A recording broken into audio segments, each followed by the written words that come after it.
Hello मेरे प्यारे दोस्तों, आज हम इस वीडियो के द्वारा आवृतबीजी पादपों में भ्रूणकोश या एम्ब्रियो सैक के विकास के विविध चरण और उसकी रचना के बारे में जानेंगे।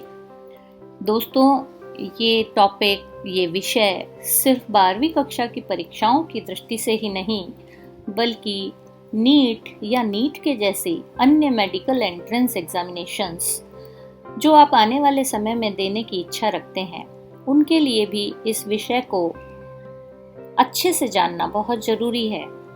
इस वीडियो के माध्यम से आप स्टेप बाय स्टेप भ्रूणकोश के विकास की क्रिया को जान पाएंगे और इसकी रचना की मुख्य बिंदु या मुख्य बातों को भी जान पाएंगे। तो चलिए हम शुरू करते हैं आज इसी के साथ में। तो दोस्तों, हम आज के विषय को जानने के लिए मैं अपने पिछले वीडियो का यहाँ एज रेफरेंस जिक्र करना चाहूँगी, जहाँ मैंने आपको गुरु बीजाणु जनन की प्रक्रिया को समझाया था, मेगास्पोरोजेनेसिस। और फाइनली हमने जाना था कि मेगास्पोरोजेनेसिस, जो कि बीजांडकाय या ओव्यूल के न्यूसेलस की कोशिका से होता है। परिणाम स्वरूप 4 मेगास्पोर बनते हैं, जिन्हें गुरु बीजाणु कहते हैं। 3 उनमें से डिजेनरेट हो जाते हैं और एक सक्रिय गुरु बीजाणु डेवलप होकर वृद्धि एवं विकास की प्रक्रिया के द्वारा आगे भविष्य में भ्रूणकोश या मादा युग्मकोद्भिद का निर्माण करता है। तो एक महत्वपूर्ण जानकारी जो हमें पिछले वीडियो से मिली थी, वो ये कि आवृतबीजी पादपों में भ्रूणकोश या मादा युग्मकोद्भिद का विकास बीजांड के अंदर होता है। In angiosperms, development of the gametophyte, female gametophyte takes place in ovule.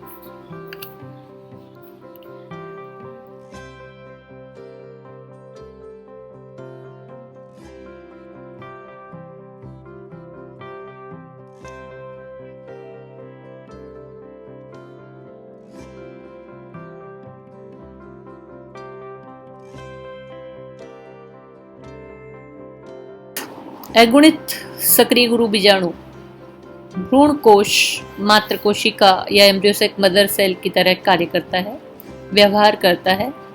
इसका केंद्रक समसूत्री विभाजनों के द्वारा विभाजित होता है।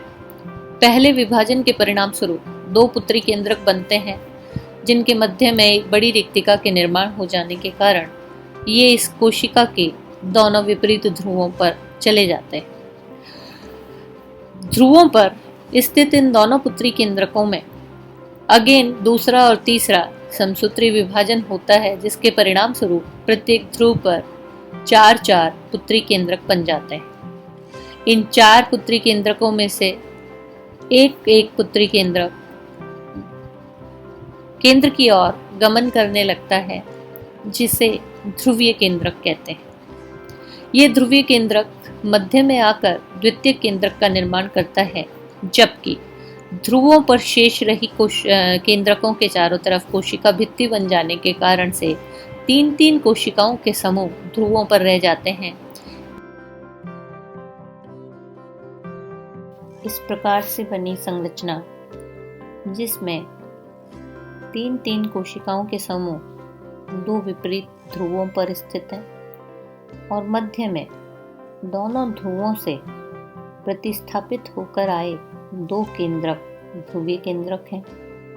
इस प्रकार बनी ये अष्टकेंद्रकीय और सप्तकोशिकीय रचना ही एम्ब्रियोसैक या भ्रूणकोश कहलाती है। इस रचना में बीजांड द्वार की तरफ 3 कोशिकाएं होती है, माइक्रोपाइलर एंड पर 3 कोशिकाएं, जिनमें से बीच वाली कोशिका बड़ी कोशिका एग सेल या अंड कोशिका कहलाती है, जबकि इसके पार्श्व में स्थित दोनों कोशिकाएं सहायक कोशिकाएं या सिनर्जिड्स कहलाती हैं। 2 सहायक कोशिका और 1 अंड कोशिका, ये तीनों कोशिकाएं मिलकर माइक्रोपाइलर एंड पर अंड समुच्चय या एग एपरेटस का निर्माण करती हैं। इस एग एपरेटस की सहायक कोशिकाओं में फिलीफॉर्म स्ट्रक्चर या तंतुमय संरचनाएं पाई जाती हैं जो कि पराग नली के भ्रूणकोश में प्रवेश के मार्ग को प्रेरित करती हैं। इसके विपरीत ध्रुव अर्थात चैलेजा या निभाग की ओर स्थित 3 कोशिकाओं के समूह को प्रतिमुखी कोशिकाएं या एंटीपोडल सेल्स कहते हैं। भ्रूणकोश के आगे परिवर्धन की जो प्रक्रिया है उनमें इन कोशिकाओं का कोई विशेष कार्य अब तक ज्ञात नहीं है। कालांतर में ये कोशिकाएं नष्ट हो जाती हैं और बढ़ते हुए भ्रूण और भ्रूणपोष को पोषण के रूप में काम में आ जाती हैं। मध्यवर्ती 2 ध्रुवीय केंद्रक अंततः एक दूसरे से संयोजित होकर एक द्विगुणित संरचना द्वितीयक केंद्रक का निर्माण करते हैं जो भविष्य में भ्रूणपोष या एंडोस्पर्म का निर्माण करेगा। यही भ्रूणपोष वृद्धिशील भ्रूण को पोषण प्रदान करता है। तो इस तरीके से एंजियोस्पर्मिक प्लांट्स या आवृतबीजी पौधों में पाया जाने वाला एम्ब्रियोसैक अर्थात भ्रूणकोश सप्तकोशिकीय और अष्टकेंद्रकीय रचना है। तो फ्रेंड्स, इन शॉर्ट अंत में संक्षिप्त में मैं आपको यही बताना चाहूँगी कि आवृतबीजी पादपों में एम्ब्रियोसैक ही मादा युग्मकोद्भिद या फीमेल गैमेटोफाइट का रिप्रेजेंटेशन करता है और इसमें 8 केंद्रक और 7 कोशिकाएं होती हैं। सभी कोशिकाएं एन अर्थात अगुणित होती हैं, जबकि द्वितीयक केंद्रक क्योंकि 2 ध्रुवीय केंद्रकों के संयोजन से बना है इसलिए ये द्विगुणित संरचना का निरूपण करती है। Thank you so much. आशा है आपको मेरी ये स्लाइड पसंद आई होंगी, मेरा ये वीडियो पसंद आया होगा। आप इसको शेयर करें, लाइक करें, सब्सक्राइब करें और मैं इसी प्रकार आपको और नए टॉपिक्स पर नए वीडियोस देती रहूँगी। Thank you. Bye bye.